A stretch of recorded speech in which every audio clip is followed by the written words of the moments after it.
Welcome back to our YouTube channel. आज का video थोड़ा अलग है। आज हम ऐसे 5 सेक्टर्स लेके आए हैं जो कि अगले आने वाले 5 सालों में काफ़ी अच्छा रिटर्न दे सकते हैं।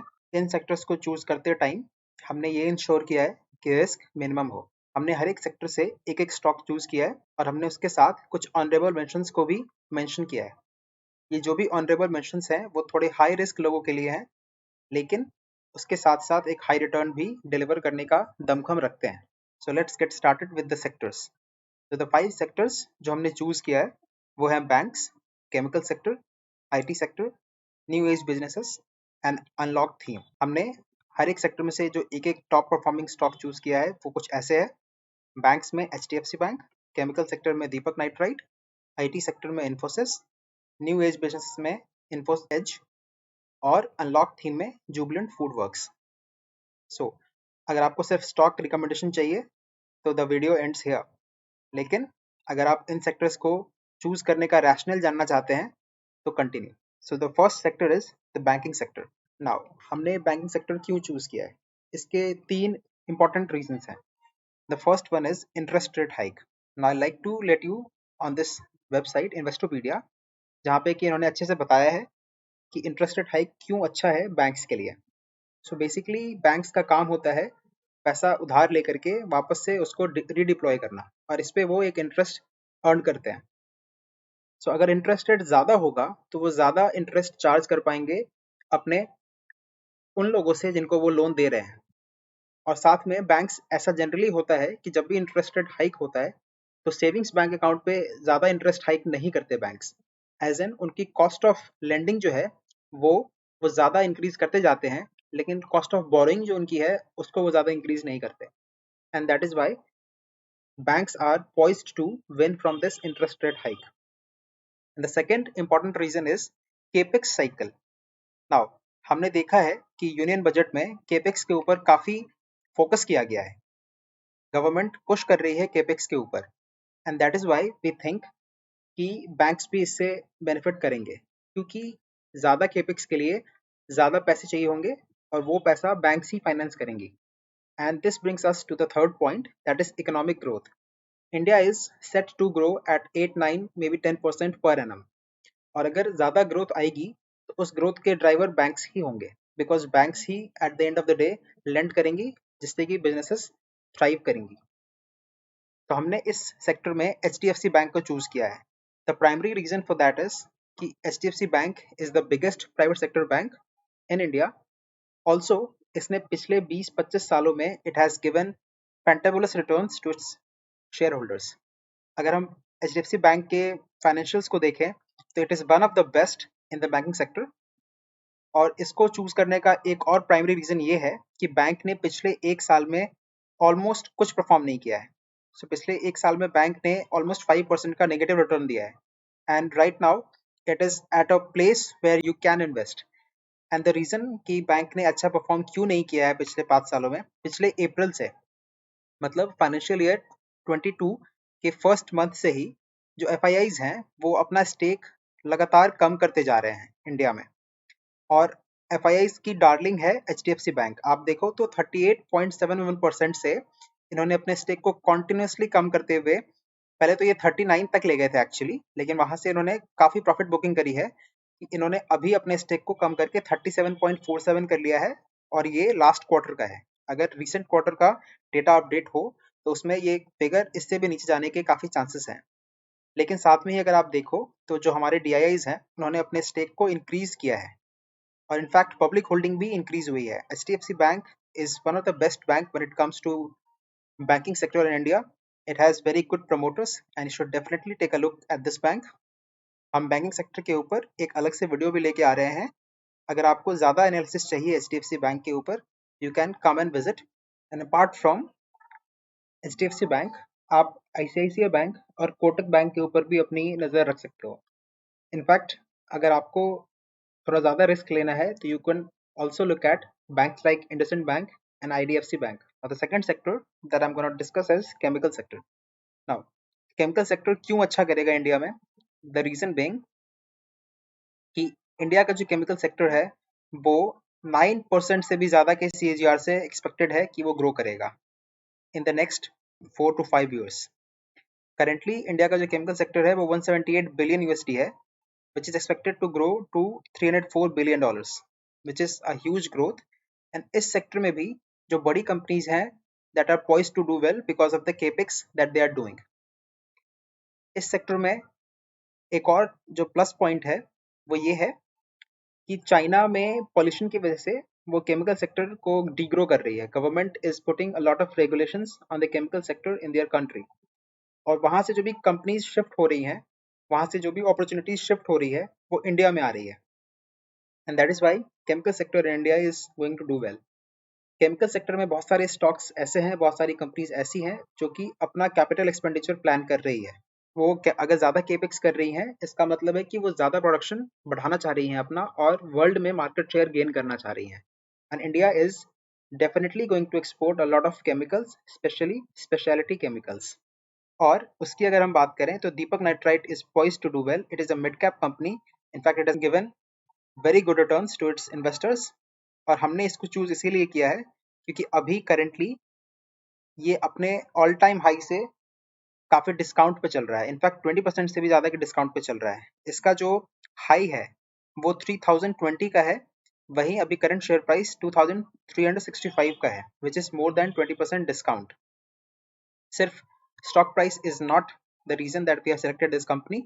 द अदर रीजन बीइंग, आप कंपनी के फाइनेंशियल्स अगर देखो तो कॉन्स्टेंटली अच्छा परफॉर्म करते जा रही है. If you look at the share holding pattern, then you'll see कि जो हमारे DIIs हैं उन्होंने रिसेंट क्वार्टर्स में अपने स्टेक को इंक्रीज किया है इस कंपनी में. तो हमारे FIIs हैं उन्होंने काफ़ी प्रॉफिट बुकिंग करी है इस कंपनी में.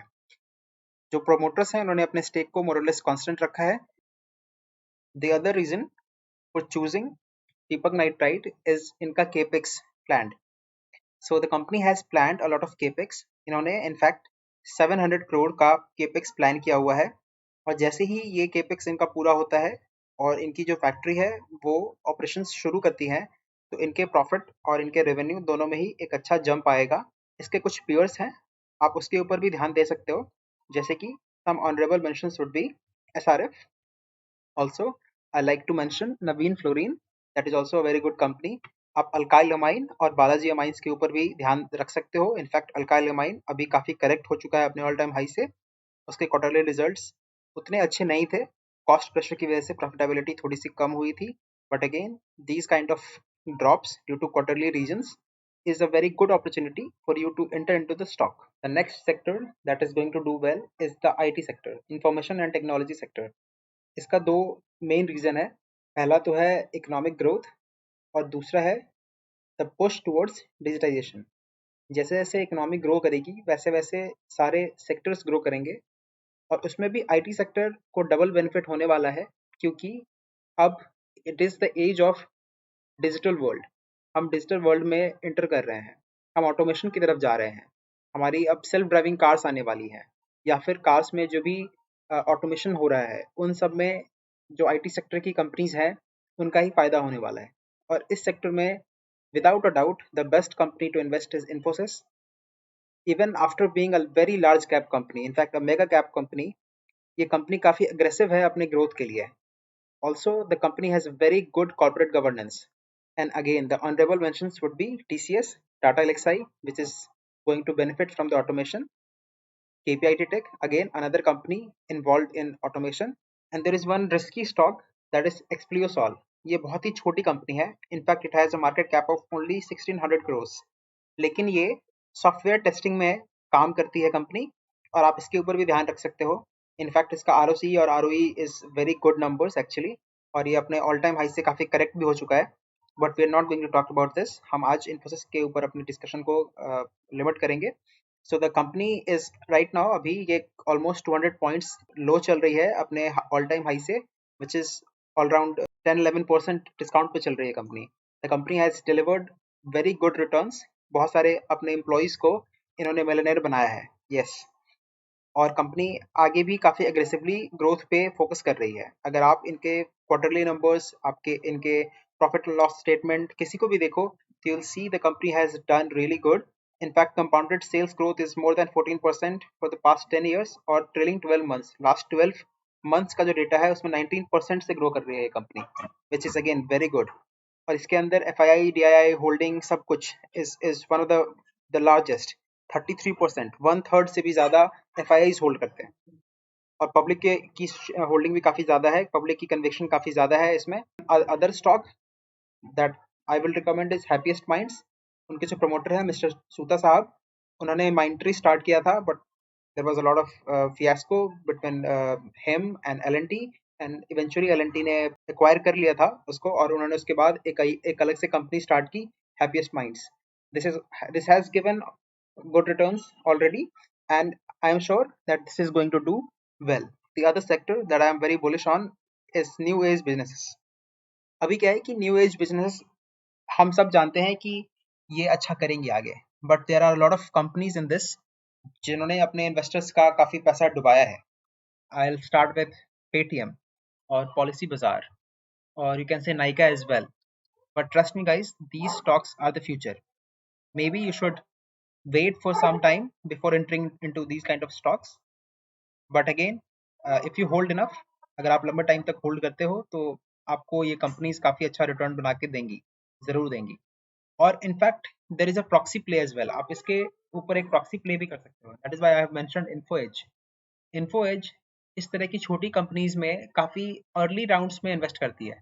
आप इनके क्वार्टरली रिजल्ट्स को देखोगे तो आप वहां पे देख सकते हो कि इनका जो नेट प्रॉफिट है, आप देखो यहाँ पे net profit was 152 crores in the June quarter of FY22, and this jumped from 152 crores to more than 7,000 crores, and again more than 4,000 crores in December quarter. Do you know why?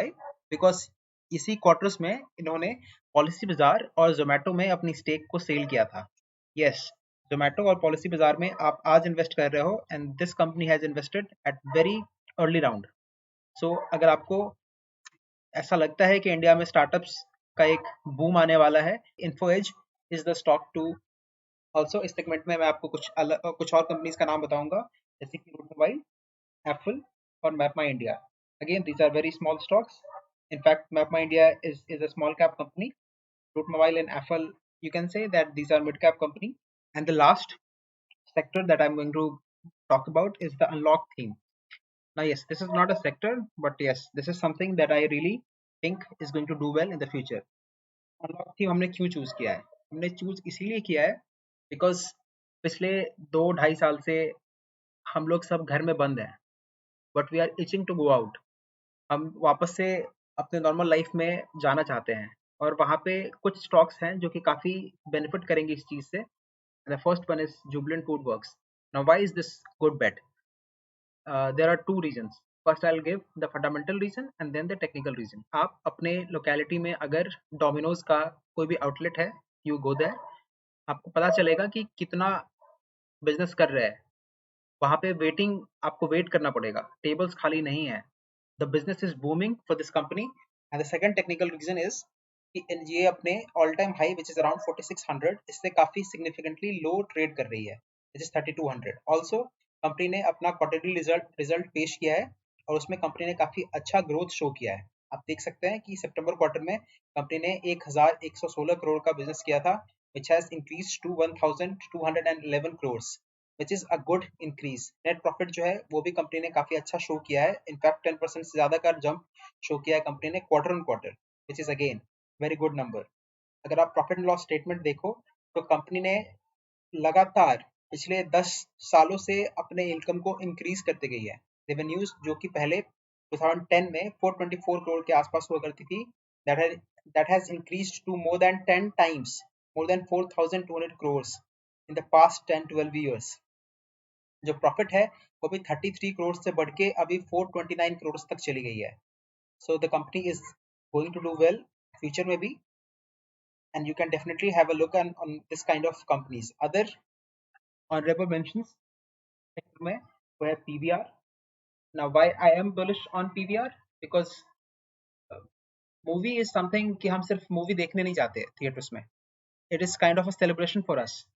हम लोग एक family outing की तरह जाते हैं, तो it's not just about watching movies. I know कि OTT platforms के आने के बाद काफ़ी लोग बात कर रहे हैं कि ये थिएटर्स का ज़माना चला गया, बट ट्रस्ट मी, ये कहीं नहीं जा रहा। जैसे जैसे सब कुछ अनलॉक होगा वैसे वैसे PVR will surely do well. इस सेगमेंट में अदर कंपनीज हैं जैसे कि Devyani international, Burger King, in fact Zomato. आप इन कंपनीज के ऊपर भी अपना फोकस बना के रख सकते हो। और अगर आपको ये कंटेंट अच्छा लगा है तो please like this video, subscribe to our channel and recommend us to your friends. If you have any suggestions कि हम अगला टॉपिक कौन सा चूज करें जिस पे हम वीडियो बनाएं, तो आप प्लीज कमेंट बॉक्स में अपना कमेंट लिखें और हम श्योरली इसके ऊपर एक वीडियो लेकर के आएंगे। Thank you.